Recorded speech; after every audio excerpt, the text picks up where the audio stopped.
teen life full of changes. कोई भी change आ सकती है, हो सकता है वो प्लान्ड हो, स्कूल में जाना, कॉलेज यूनिवर्सिटी, हो सकता है कि वो अनप्लान्ड हो, किसी लव्ड वन का लूज कर लेना, जिंदगी से लूज करना, ब्रेकअप्स वगैरह सहेलियों के साथ, या रिलेशनशिप्स में जाना है नहीं जाना है इसके ऊपर अलग से बात होगी, लेकिन इस तरह की चीजें हो रही हैं, ठीक है, तो we all know that, right. तो जब इस तरह की चीजें हो रही हैं तो उनके फिर नुकसान भी भुगतने पड़ रहे हैं। चेंज क्या होता है कि आप एक फेमिलियर सी चीज है, आप एक रूटीन में हैं और फिर एक कुछ नया हो जाता है, ठीक है। Of course it's scary. आप एक बिल्कुल जाने पहचाने कमरे में, जाने पहचाने घर से अचानक किसी नए रास्तों पर, तो डर लगता है ना, गुम हो जाएंगे, क्या हो जाएगा, वापस कैसे आएंगे। तो यही वाला किसी भी किस्म की चेंज आए तो इसमें यही होता है, लेकिन इसमें बहुत सारी नई अपॉर्चुनिटीज भी हैं। आप जब किसी नए रास्तों पे जाते हैं तो नया रास्ता भी सीखते हैं, पुराना भी याद हो जाता है, नया वाला भी आ जाता है, तो there are new opportunities. So change is inevitable. Change is the only permanent thing. तो होता यह है कि चेंज आएगी, यानी आप उसे रोक नहीं सकते, ठीक है।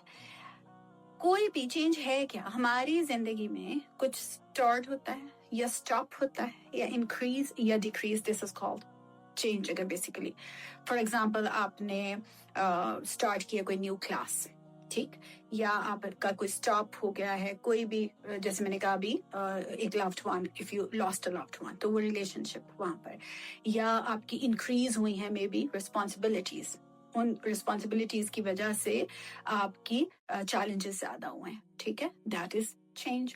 डिक्रीज हुआ है शायद आपकी consumption, if you decrease your consumption, that is a change that brings you for example, आपने अगर कम आपके पास पैसे हैं, for example, ठीक है, उस डिक्रीज के उसके ऊपर आ जाए, आपकी पॉकेट मनी कम हो गई किसी भी वजह से, तो क्या होगा कि वो जो काम आपको पहले ज्यादा पैसों में कर सकते थे, अब कम पैसों में करने हैं, तो ये सब चीजें चेंज कहलाती हैं।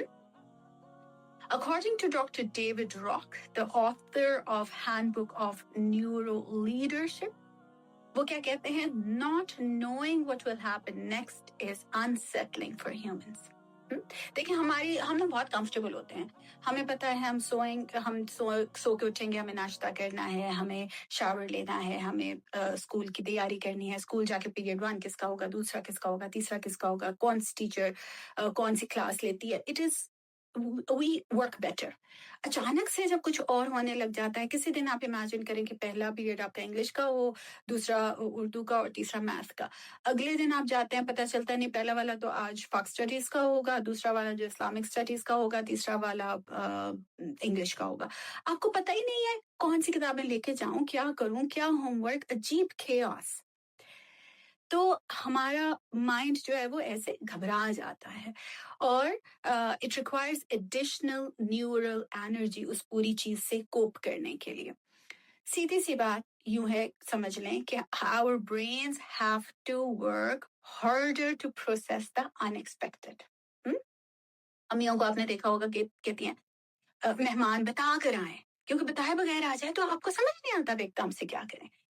तो और अगर मल्टीपल चेंजेस आ रही हैं, आपका स्कूल भी चेंज हुआ है, फिर आपके फ्रेंड्स भी बदल गए हैं, आपकी टीचर्स भी बदल गई हैं, साथ आपके अंदर बहुत कुछ चल रहा है, साथ हो सकता है घर में कुछ इस तरह का हो गया हो, मल्टीपल चेंजेस हैं, लिमिटेड एनर्जी है, स्ट्रेस। इसलिए हमें सीखना है how to cope with change. ये याद रखिए कि चेंज इज नॉर्मल, आएगी, no matter what we do, change आएगी, ठीक है। हमने सीखना है कि हम उसके साथ कैसे कोप करें, और हमें उसको बहुत रेजिस्ट नहीं करना, क्योंकि चेंज जरूरी है ग्रोथ के लिए। Change often brings new opportunities to learn and become better version of ourselves. अच्छा, ग्रोथ मिलती है, चैलेंजेस अलग से भी शायद मैंने इसके कहीं फवायद लिखे थे, तो न्यू एक्सपीरियंसेस हैं, ग्रोथ मिलती है, चैलेंजेस डिफरेंट तरह के आप जब करते हो, फेस करते हो, और फिर उनकी सॉल्यूशंस निकालते हो, आप क्रिएटिव होते हैं, आप think out of the box करते हैं, आप रिजिलिएंट होते हैं। आपके इमोशंस एक जगह आप में फ्लेक्सिबिलिटी आती है क्योंकि इन्हीं चीजों के साथ के बजाय अब आप नई चीजें कर रहे हैं, तो ये सारा कुछ आ रहा है, ठीक है. So girls, normalize it. Even the seasons change, our bodies grow, our faith goes through ups and downs, and it's part of life.